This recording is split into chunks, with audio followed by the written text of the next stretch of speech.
The chamber was filled with strange beings from across the galaxy. Captain Jake Morris stood in the center of the massive room and looked around at hundreds of alien faces. Some had multiple eyes while others glowed with inner light. The place was built from crystal that pulsed with soft colors. This was the Galactic Council, and they had summoned humanity to hear their judgment. Jake was not alone, but he felt the weight of representing his entire species. Behind him stood 3 other humans. Dr. Linda Carter was a scientist who studied alien life. Commander Ryan Blake led Earth's small space defense force. Diplomat Helen Price had spent years trying to get humanity accepted by the galactic community. All 4 of them knew this meeting would change everything. High Arbiter Zelkathor rose from the center podium. The being was made of flowing energy that shifted between different colors. When it spoke, every person in the room heard the words in their own language, through small devices attached to the seats. The voice was ancient and carried the weight of thousands of years. The Arbiter began speaking about humanity. For weeks, the Council had studied Earth and its people. They had watched human history and examined human culture. They had tested human ships and interviewed human leaders. Now they were ready to deliver their verdict. The chamber fell silent as every alien waited to hear what would be said. Humanity was too aggressive, said the Arbiter. Humans fought too much among themselves. They were unpredictable and did not follow proper protocols. They asked too many questions and challenged authority. Their technology advanced too quickly without wisdom to guide it. Their culture celebrated individual achievement over collective harmony. These traits made them dangerous to the established order of galactic civilization. Jake felt his jaw tighten, but he kept his face neutral. Beside him, Ryan's hands were clenched into fists. Linda looked down at the floor. Only Helen maintained her diplomatic composure, though her eyes showed disappointment. They had known this might happen, but hearing it spoken aloud still hurt. The High Arbiter continued with the sentence. Humanity would be quarantined to their own solar system. No human ship would be allowed to cross beyond the edge of their star system. Any attempt to leave would be stopped by force. No alien species would be permitted to trade with Earth or share technology. No communication would be allowed. Earth would be isolated completely until humanity proved they had matured enough to join galactic society. The judgment was final and unanimous. Every species on the Council had voted to banish humanity. There would be no appeal and no negotiation. The humans were being sent home in disgrace. The galaxy had looked at humanity and found them wanting. What happened next shocked every being in that crystal chamber. Instead of arguing or pleading, Jake Morris smiled. It was not a bitter smile or a fake one. It was genuine and warm and somehow carried a weight that made several council members shift uncomfortably in their seats. The smile of someone who knew something others did not. Jake looked directly at the High Arbiter and spoke in a clear, steady voice. He thanked the Council for their time and their evaluation. He said humanity understood their concerns and would respect their decision. The aliens murmured in confusion at this calm acceptance. Then Jake said something that would echo through history. He told them they had just made the greatest mistake in their 10,000-year history. His voice was not angry or threatening. It was simply stating a fact. Then, before anyone could respond, Jake turned and walked toward the exit. The other humans followed him without a word. The council chamber erupted in noise as the humans left. Some aliens laughed at the arrogance of the statement. Others felt uneasy, though they could not explain why. A few of the older council members sat quietly thinking about that smile and those words. They had seen many species come before the council over the millennia. None had ever reacted quite like this. In the corridor outside, Helen caught up to Jake and grabbed his arm. She demanded to know what he was thinking. They were supposed to negotiate and plead their case. They had prepared arguments and compromises. Jake had thrown all of that away with his strange behavior. Jake stopped walking and turned to face his team. He explained that the council had already made their decision before the hearing even began. The whole thing had been theater designed to make humanity feel small. No amount of pleading would have changed their minds. They had been judged and sentenced, and that was that. Ryan asked angrily what good it did to insult them on the way out. Jake's smile returned, and he said they had not been insulted but warned. The council thought they had contained a problem by locking humanity in a cage. What they had actually done was give humanity exactly what they needed. Linda asked what he meant by that. Her scientific mind was already trying to understand the logic. Jake explained that the council had given them time and motivation.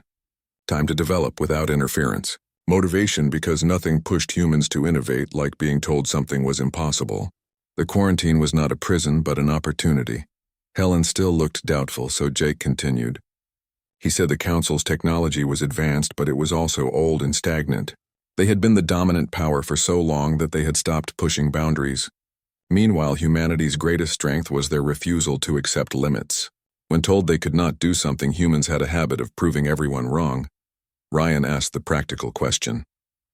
How did Jake propose they escape a quarantine field created by technology, thousands of years ahead of Earth's capabilities? Jake's eyes gleamed with something that might have been excitement or madness. He said they would not break through the field, because that was thinking inside the box. Instead, they would go around it or under it or through spaces the Council had never thought to guard. The four humans stood in that alien corridor and made a silent pact. They would return to Earth not in defeat but with purpose. They would tell humanity what had happened and channel the anger and disappointment into something productive. The galaxy had rejected them, so humanity would prove the galaxy wrong. When news of the banishment reached Earth, the reaction was mixed. Some people wept at the rejection. Others raged against the injustice. Politicians argued about what it meant for Earth's future. Religious leaders debated humanity's place in the cosmos. The media covered every angle of the story for weeks. But in laboratories and universities, something else was happening. Scientists who had been working on theoretical projects suddenly found new funding. Engineers who had been told their ideas were too radical found people willing to listen. Inventors and dreamers and crazy geniuses all felt the same pull toward a common goal. Humanity had been told they were not good enough, so humanity would become better than anyone imagined possible. Jake Morris stood in a command center deep underground on Earth and looked at screens, showing projects beginning all over the planet. Fusion research was accelerating. Quantum mechanics experiments were producing strange results. Material science was making breakthroughs. Every field of human knowledge was suddenly focused on a single question that nobody spoke aloud but everyone understood. How do we cross the stars when the stars have been forbidden to us? That question would drive humanity forward for the next 15 years. The Council thought they had ended Earth's story in the galaxy. Instead, they had just written the opening chapter of something far greater. Something that would change everything they thought they knew about the universe and their place in it. 15 years passed since the day the Galactic Council banished Earth. To the aliens watching from their monitoring stations at the edge of the solar system, everything appeared normal. Human ships moved between planets mining asteroids and building stations on Mars. Traffic increased every year, but nobody tried to cross the invisible barrier that kept them trapped. The Council's observers filed reports, saying the quarantine was working perfectly. What? The aliens could not see were the changes happening beneath the surface. Dr. Linda Carter now led the Advanced Physics Research Initiative and worked in a laboratory carved into an asteroid far from Earth. The facility was officially listed as a mining operation, but it contained some of the most sophisticated equipment ever built by human hands. Around her, scientists conducted experiments that would have seemed like magic just 20 years earlier. Linda stood before a space that appeared empty, but was actually filled with invisible energy. Through special viewing equipment, her team could see geometric patterns that twisted and folded in ways that should not be possible. She had been working on this project for 12 years, and finally they had succeeded. She called her team together and announced that dimensional folding was real and functional. They could create a bubble of space that existed sideways to normal reality. Any ship inside this bubble would simply disappear from the universe. To outside observers, it would be as if the ship had never existed. But inside the bubble, the ship could travel vast distances in hours instead of years. A young physicist named Greg Porter asked about the energy needed to create such a bubble. Linda smiled and explained that another team had solved that problem. Station 7 orbiting Neptune had built a device that pulled energy directly from empty space itself. It tapped into quantum fluctuations that existed everywhere in the universe. The energy was unlimited and more. Importantly, it was completely invisible to the Council's sensors. While Linda worked on the theory of faster-than-light travel, Commander Ryan Blake oversaw the construction of a ship in Earth orbit. The vessel had no official name and appeared in no government records. To anyone looking at it, the ship seemed like an ordinary cargo hauler. But its hull contained technology that represented humanity's greatest achievement. Lieutenant Sarah Kim reported to Ryan that the metamaterial skin was functioning perfectly. The ship could change how it appeared to sensors. It could look like a comet or a cloud of radiation or even empty space. The Council's monitoring systems would not know what they were looking at, even if they somehow detected the ship. Every system had been tested and retested. They were ready. Ryan nodded grimly at the report. He understood they would only get one chance at this. If the Council detected their escape attempt before the ship got beyond their reach, then Earth itself might become a target. The aliens had been peaceful so far, but desperation could change that. Everything depended on perfect execution. Helen Price had risen to become Earth's Secretary of External Affairs over the years. She worked from a secure command center coordinating dozens of projects across the solar system. Her job was to make sure the Council saw exactly what they expected to see. It was the largest deception campaign in human history, and it had to work flawlessly. Kevin Grant headed the Information Warfare Division and reported their progress. They had been broadcasting petitions to the Council begging for another chance. They showed internal debates about changing human nature to be more acceptable. They demonstrated cultural reforms designed to make Earth seem more peaceful. The aliens believed humans were trying to appease them and eventually earn their freedom the proper way. Helen allowed herself a cold smile. Every day the Council underestimated humanity was another day Earth got stronger. The deception was not just about hiding their true projects. It was about shaping the narrative so the aliens would never suspect what was really happening until it was far too late to stop it.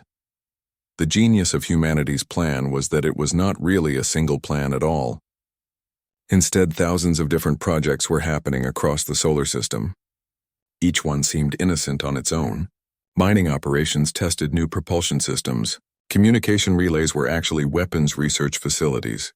Scientific experiments trained crews for deep space missions. No single observer could see the pattern, but together they formed something revolutionary. Jake Morris now held the rank of admiral and led the Deep Space Initiative.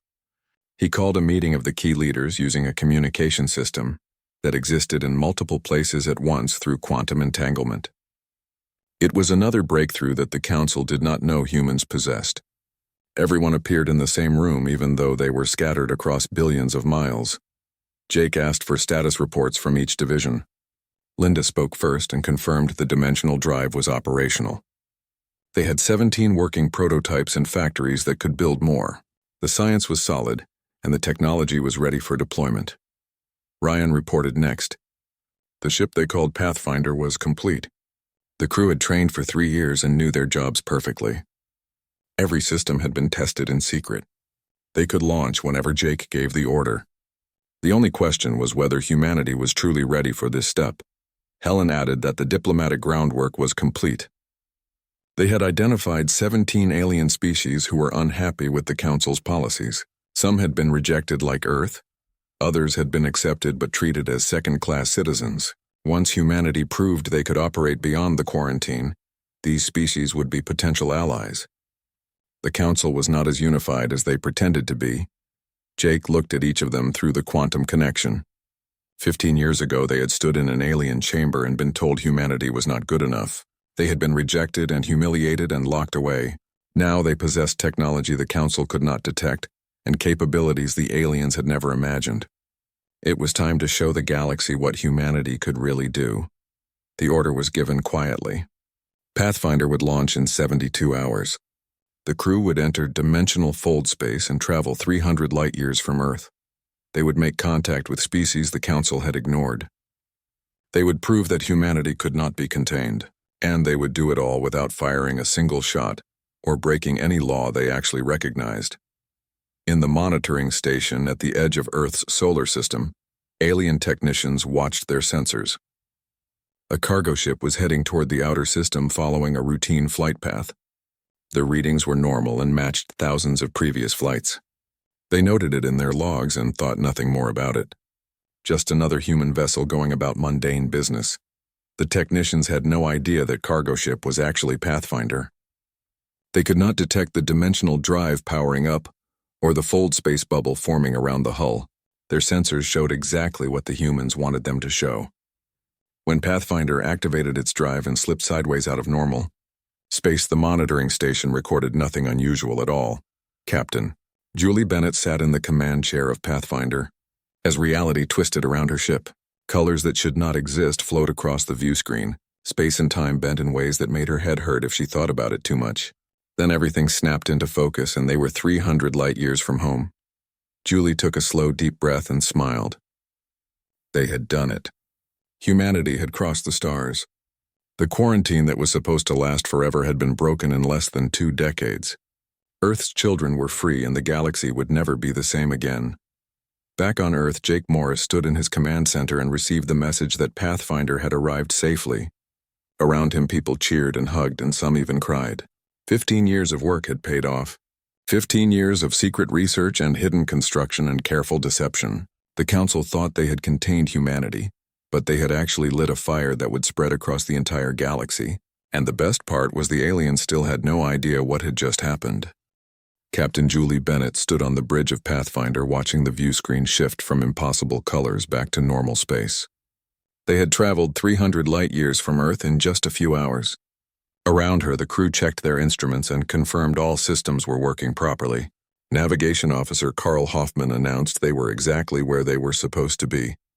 Engineer Marie Torres reported the dimensional drive could be recharged in 6 hours if they needed to make another jump. Julie took a moment to appreciate what they had accomplished. Humanity had been locked in their solar system and told they could never leave. But here they were hundreds of light years away using technology the Council did not know existed. She ordered the crew to begin scanning the star system they had chosen for first contact. The scans revealed something unexpected, but wonderful. The system was not empty. A civilization lived here that had never made contact with the Galactic Council. The species called themselves the Rixtar, and they were bipedal beings with bodies made of crystalline structures. Their culture was built around solving problems together and sharing knowledge freely. What surprised the humans most was that the Rixtar were not primitive. They had advanced technology, including faster-than-light communication and fusion power. Their ships could travel through their solar system easily. But they had deliberately chosen not to reach out to the larger galaxy. Julie needed to understand why. The first meeting took place in neutral space between the two species. Both sides were cautious but also curious. The Rixtar leader, whose crystalline body refracted light into rainbow patterns, asked to be called Scholar Hex. Through translation devices, they could communicate clearly. Hex wanted to know who the humans were and how they had found the Rixtar. Julie explained that humanity came from Earth and had been banished by the Galactic Council. The aliens had judged humans too dangerous to be part of galactic civilization and locked them in their home system. Hex's lights flickered, and what the translator indicated was surprise. How then had humans traveled so far from home? Julie told the truth. Humanity had decided the Council's rules did not apply to them. They had developed new technology that let them travel through dimensions the Council did not monitor. It had taken 15 years, but they had broken free. Now humans were reaching out to find others who might understand their situation. Hex was quiet for a long moment, processing this information. Then the crystalline being asked why the Rixtar had avoided the Council. The answer was simple. The Council had rules about which species were acceptable and which were not. They favored certain types of beings and pushed aside others. The Rixtar had approached them once long ago and been told they were too different to be proper members. So the Rixtar had gone home and built their civilization alone. Over the following weeks, a partnership began to form between humans and Rixtar. The crystalline beings had resources and knowledge of this region of space. Humanity had technology that could change everything, especially the dimensional drive. But more than the practical benefits, both species recognized something important. They shared a common experience of being rejected by those who claimed to speak for the galaxy. Hex explained there were many other species like them. Civilizations the Council had overlooked or deliberately excluded. Some had developed unusual technologies the Council could not understand or control. Others had simply asked uncomfortable questions or refused to follow arbitrary rules. Most had given up and accepted their isolation. But some had been waiting for something to change. Julie asked how many excluded species existed. Hex's light swirled as the being thought about it. In this sector of space alone, there might be 30 civilizations. Across the entire galaxy, the number could be in the hundreds or even thousands. The Council claimed to represent all spacefaring species, but they really only included those who fit their narrow definition of civilized. Julie sent an encrypted message back to Earth using the quantum communicator. that allowed instant communication across any distance. She reported what they had learned about the Rixtar and the other excluded species. Admiral Jake Morris replied 12 hours later with new orders. Humanity would reach out to these civilizations. If the Council would not let them join the existing galactic community, then humans would help build a new one. More human ships began arriving over the next months. Each one carried not weapons but gifts. Humanity shared their dimensional drive technology freely with the Rixtar. They helped establish new trade routes between isolated systems. They facilitated communication between species that had never known others existed nearby. The transformation was not instant, but it was real. Word spread through unofficial channels that existed beneath the Council's notice. The humans had escaped their quarantine. The humans were making contact with excluded species. The humans were offering partnership without demanding conformity or submission. Species that had spent centuries in lonely isolation suddenly had hope that things could be different. In the Rixtar home system, Julie watched human engineers work alongside crystalline scholars. They were building things together and sharing knowledge freely. Both species learned from each other and both benefited. This was what galactic civilization should have been all along. Not one dominant group forcing others to fit their mold, but true cooperation between equals. Hex approached Julie one day and asked what they should call this growing network. Julie had been thinking about that question. They were not really creating an alliance because that implied a formal structure. They were simply acknowledging connections that already existed. All these excluded species had been linked by their shared experience even if they had not known about each other. Julie suggested calling it the Frontier Coalition. They were all out here on the frontier of known space. More importantly, they were on the frontier of what was possible. They were proving that the Council's way was not the only way. That excluded species could build something magnificent together. That diversity created strength rather than weakness. Hex's crystalline body shimmered with what Julie had learned to recognize as approval. The name fit perfectly. Within weeks, other species began using it. The Frontier Coalition was not a government or an empire. It was a loose network of civilizations who chose to cooperate because they wanted to, not because anyone forced them. By the end of the first year, Pathfinder had made contact with 42 different species. Every single one told similar stories. They had approached the Council seeking membership and been rejected. Not because they were dangerous or primitive, but because they were different. Because they did not think the right way or develop along approved paths. Because they asked questions the Council found uncomfortable. Julie sent regular reports back to Earth. Each message contained the same underlying theme. The galaxy was far more diverse and interesting than the Council admitted. There were thousands of species building civilizations and dreaming of the stars. The Council had tried to control everything by only acknowledging certain types of beings. But life was bigger than their rules. Jake Morris read these reports in his command center and felt a deep satisfaction. 15 years ago, the Council had rejected humanity, thinking they were protecting the galaxy. Instead, they had created the catalyst for change. By forcing humans to find their own path, the aliens had unleashed something they never anticipated. A growing movement of species who refused to accept that anyone else could define their worth or limit their potential. The Council still had no idea what was happening. Their monitoring systems showed Earth's quarantine remained intact. Their sensors detected no unusual activity. As far as they knew, humanity was still locked away, learning to be more civilized. They had no clue that human ships were traveling freely across hundreds of light years. That excluded species were forming connections. That everything the Council thought they knew about the galaxy was about to change forever. High Arbiter Zelkathor examined the reports with a feeling that might have been called concern. The chamber held only the inner council, which consisted of the 7 most powerful members who dealt with sensitive matters. What they were reading should have been impossible, but the evidence came from too many sources to dismiss. Counselor Vex Mora, whose species prided themselves on mathematical precision, declared the reports must contain errors. Their quarantine field around Earth's solar system could not be breached. The technology involved was far beyond what humans possessed. Therefore, the humans could not have escaped. The logic was simple and undeniable. Yet Zelkathor pointed out they had confirmation from 17 different intelligence sources. Human vessels had been detected in the frontier sectors, which were hundreds of light years from Earth.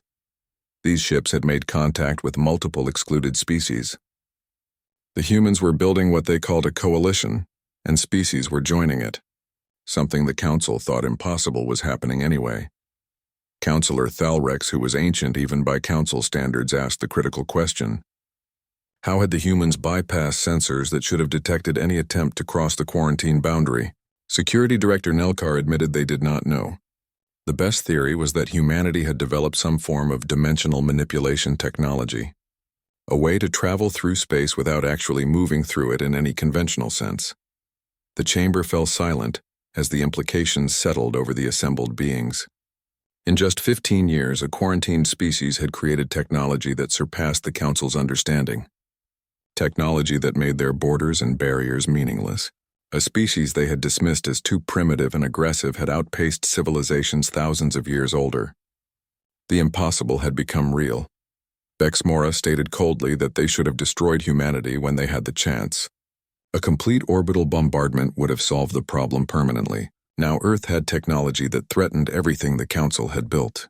Thalrex responded sharply that genocide had never been an option. The Council represented civilization and law. They did not commit mass murder, no matter how convenient it might be. The debate went on for hours, but reached no clear conclusion. Finally, Zelkathor made a decision. They would send an ambassador to make contact with the humans. Perhaps this situation could be resolved through diplomacy before it spiraled further out of control. The Council needed to understand what humanity wanted and whether some accommodation could be reached. Ambassador Krixval was chosen for this delicate task. The being had successfully negotiated dozens of complex treaties over a long career. If anyone could handle the humans, it would be Krixval. The meeting was arranged through the Rixtar, who agreed to host it on their neutral ground. Both sides would come unarmed and in small numbers. Admiral Jake Morris represented humanity at the meeting. He arrived with only a small delegation and no weapons. There was no show of force or attempt at intimidation. Just a human who looked older now with gray in his hair, but whose eyes still held the same quiet confidence they had shown 15 years earlier when the Council had banished his species. Ambassador Krixval began by stating the obvious. Humanity had violated Council law by breaking their quarantine. The humans had no right to travel beyond their solar system. They certainly had no authority to make contact with other species or build coalitions. Everything they had done was illegal under galactic law as the Council defined it. Jake responded with respect but firmness. He pointed out that humanity had never agreed to the Council's jurisdiction. The aliens had declared Earth quarantined without human consent. They had imposed their laws on a species that had no representation and no voice in the decision. From humanity's perspective, the Council had no legal authority over them. So humans had chosen a different path. Krixval argued that the Council represented galactic order. Without their authority, there would be chaos. Someone had to maintain standards and ensure dangerous species did not threaten everyone else. The Council had existed for 10,000 years and brought peace to millions of worlds. That gave them legitimacy whether humanity acknowledged it or not. Jake leaned forward and asked a question that made the ambassador uncomfortable. In the 15 years since Earth's banishment, humanity had made contact with 42 different species. Every single one told the same story. They had approached the Council seeking membership and been rejected. Not because they were dangerous, but because they were different. Because they did not fit the narrow definition of acceptable. What kind of galactic order excluded so many civilizations? The Council maintained standards, Krixval insisted. Not every species was ready for galactic citizenship. Some needed more time to develop. Others had fundamental incompatibilities with Council members. These decisions were made carefully by wise beings who had vast experience. Jake smiled at that and said the Council had prejudices, not standards. They had created a club for species like themselves and excluded everyone else. The humans were building something different, Jake explained. A coalition where species were judged by their character and actions, not by whether they matched some arbitrary template, where diversity was celebrated instead of suppressed, where every civilization had a voice regardless of how old or powerful they were. It was what galactic civilization should have been all along. Krixval asked directly what humanity wanted from the Council. Jake's answer was simple and devastating. Nothing. Humanity did not want Council membership or recognition. They were not asking for permission to exist or approval of their actions. They were simply informing the Council that the galaxy was bigger than the aliens had thought. There were thousands of species out here with their own dreams and capabilities. The council could adapt to that reality or become irrelevant. The ambassador asked if Jake was threatening war. The human shook his head firmly. Humanity had no interest in conquest or domination. They were not building an empire to rival the council. They were creating a community where species cooperated freely because they chose to. The council was welcome to join them. But humanity would not stop simply because the aliens were uncomfortable with change. Crixval returned to council space with Jake's words echoing in their mind. The report caused chaos in the full assembly. Some members called for immediate military action against Earth and the coalition. Others urged caution, pointing out that humanity's technology gave them advantages in any conflict. A few, though they would never admit it, publicly began to wonder if the council had made mistakes. Meanwhile, the Frontier Coalition continued to grow. Human ships traveled freely through regions the council had written off as unimportant. Everywhere they went, humans brought opportunities for cooperation. They shared their dimensional drive technology with coalition members. They helped establish trade routes between isolated systems.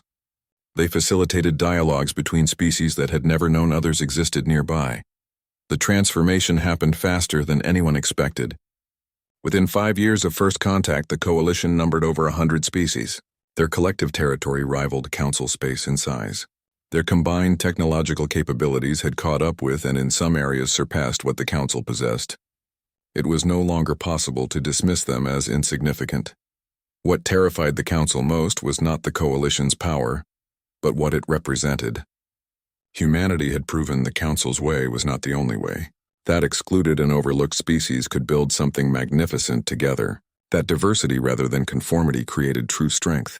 Every successful coalition world was evidence that the council's 10,000 years of policies might have been wrong. In the council chambers, debate raged for months. The old guard insisted on maintaining traditional approaches. Younger members argued for reform. Some species that had long been uncomfortable with council policies began speaking up for the first time. The monolithic unity that had defined the council for millennia started showing cracks. Jake Morris watched all of this from Earth with satisfaction. 15 years ago, the council had judged humanity and found them wanting. They had locked humans away thinking the problem was solved.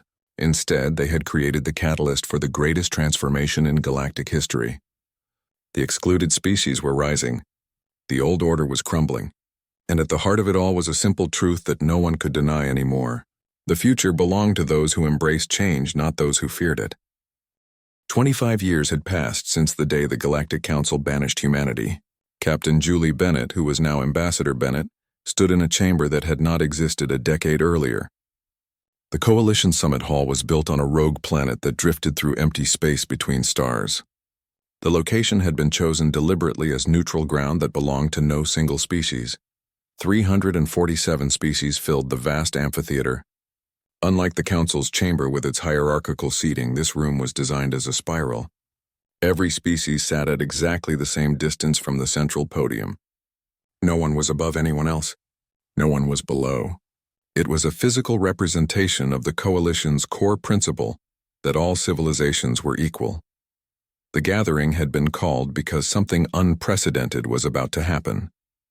The Galactic Council, after years of internal debate and struggle, had finally sent an official delegation. They were not coming to demand compliance or threaten consequences. They were coming to request dialogue, to ask if perhaps there might be a place for them in this new galactic order. High Arbiter Zelkathor stood at the podium looking somehow smaller than before. The being's energy form flickered with what might have been uncertainty or perhaps humility. For the first time in their long existence, they were not speaking from a position of absolute authority. They were here as a petitioner hoping for a chance. The Arbiter began speaking, and every being in the chamber listened in stunned silence. Zelkathor admitted the council had been wrong. They had believed order required uniformity and progress required control. They thought the galaxy needed guardians to protect younger species from themselves, but watching the Coalition grow and thrive had taught them a painful lesson. Their 10,000 years of policies had been based on flawed assumptions. Admiral Jake Morris sat in the human delegation section. He was an old man now with white hair and lines on his face that told the story of decades of struggle. but his eyes were still sharp and they watched Zelkathor with an expression that mixed vindication with compassion. He had waited 25 years to hear these words from the beings who had rejected his species. Zelkathor continued speaking. The Council had dismissed countless species as unsuitable for galactic civilization. They had judged beings based on whether they matched a narrow template, rather than on their actual character and capabilities. They had maintained power by excluding those who questioned or challenged their worldview, and in doing so they had stunted the galaxy's potential for millennia. The Coalition had proven something the Council never imagined possible. That collaboration surpassed domination, that diversity created strength rather than weakness, that species dismissed as unsuitable possessed incredible capabilities when given the freedom to develop their own way. The Arbiter spoke these words with obvious difficulty. Admitting such fundamental errors went against everything the Council had stood for. Julie Bennett rose to respond and the chamber fell silent. She spoke with a voice that carried both authority and warmth. Humanity bore no grudge against the Council, she said. Yes, the rejection had been painful. Yes, the quarantine had seemed like a death sentence at the time, but in retrospect, that banishment had been a gift. It forced humans to find their own path and build something better than what existed before. The Coalition welcomed dialogue with the Council, Julie continued. They welcomed cooperation and the sharing of knowledge. Eventually, if the Council demonstrated genuine commitment to change, they would even welcome Council membership in the Coalition. But one thing would never happen. The galaxy would never return to a system where some species were deemed worthy, and others were not. That era was over forever. The chamber erupted in agreement. Species that had spent centuries in forced isolation were not going to surrender the voice they had finally gained. The excluded had become included, and they would fight to ensure no one was ever marginalized that way again. The transformation was irreversible. Over the following years, the relationship between the Council and Coalition slowly evolved. It was not always smooth or easy. Old prejudices and habits died hard. Council species struggled with the Coalition's democratic structure, where a newly contacted civilization had just as much say as an ancient empire. But gradually, inexorably, change took root. Some Council species left the old organization entirely and joined the Coalition. Others maintained membership in both groups, serving as bridges between the two. A few hardliners refused any accommodation and clung to old ways, but these holdouts found themselves increasingly isolated and irrelevant as the galaxy moved forward without them. The most remarkable changes happened in areas no one had anticipated. When barriers between species fell, progress accelerated dramatically. Technologies that had stagnated for centuries suddenly advanced as different perspectives and approaches collided and merged. Cultural exchanges created artistic and philosophical renaissances across thousands of worlds. Scientific collaboration solved problems that had seemed permanently insurmountable on Earth, which had become a major hub of galactic trade and diplomacy. Dr. Linda Carter worked in a laboratory staffed by 17 different species. They were attempting something that should have been impossible. A universal translation system that worked not just with language, but with fundamental concepts themselves. It would allow beings with completely different brain structures to share ideas. Directly, Linda watched in awe as a Rikstar scholar and a methane-breathing Kixtor engineer shared an insight about quantum mechanics, without speaking a single word. Pure thought flowed from one mind to another. The barriers between species were falling not just politically but at the most fundamental level of consciousness itself. Helen Price, who was now elderly and celebrated across the galaxy, gave a lecture at the newly established Galactic University. Students from 400 different species filled the auditorium. Some sat in chairs while others floated in special environments. Some breathed oxygen while others required methane or ammonia. But they were all there together, learning from each other. Helen spoke about the lesson of humanity's banishment. It was not simply a story of overcoming adversity through determination, she explained. The real lesson was that every challenge could become an opportunity if you refused to let others define your limits. The Council had meant to cage humanity, but they had actually freed them. They gave humans the motivation and freedom to imagine something better than anyone thought possible. She looked at the diverse faces before her and reminded them that each of their species had once been told they were too different or too strange to participate in galactic civilization. Someone had judged them as unworthy, but they had proven those judgments wrong. Their differences were not obstacles to overcome. They were gifts to share with the galaxy. 50 years after the banishment, Jake Morris lay dying, surrounded by the people who had shared his impossible journey. Julie Bennett held his hand. Linda Carter stood at the foot of the bed. Helen Price sat in a chair beside him. Commander Ryan Blake watched from the doorway. All of them were old now, but they had lived to see their dream become reality. Jake whispered a question to his old friends. Had they done it, he asked. Had they really changed things? Julie smiled through tears and told him yes. Human ships traveled freely in every corner of the galaxy. The coalition included thousands of species. The council had reformed itself based on coalition principles. Children today learned that the galaxy had no limits except those people imposed on themselves. They had changed everything. Jake's eyes gleamed with the same fire they had held 50 years earlier when he stood before the council and smiled at their judgment. He said that was good, because when the council banished humanity, they thought they were protecting the galaxy. They never realized the truth. Humanity was not the danger. Humanity was the cure for a galaxy that had forgotten how to dream. His eyes closed for the last time, but a smile remained on his face. Around him, his friends mourned the loss of a great man. But they also celebrated because Jake Morris had helped birth a new kind of civilization, one where every species could reach for the stars without fear of judgment or rejection. In orbit above Earth, a monument was constructed. It bore no grand inscriptions or lengthy explanations, just a simple plaque with words that every species in the galaxy came to know by heart. Words that captured the spirit of what humanity had accomplished and what the coalition stood for. Words that would inspire countless beings for generations to come. They said we could not, so we smiled and crossed the stars.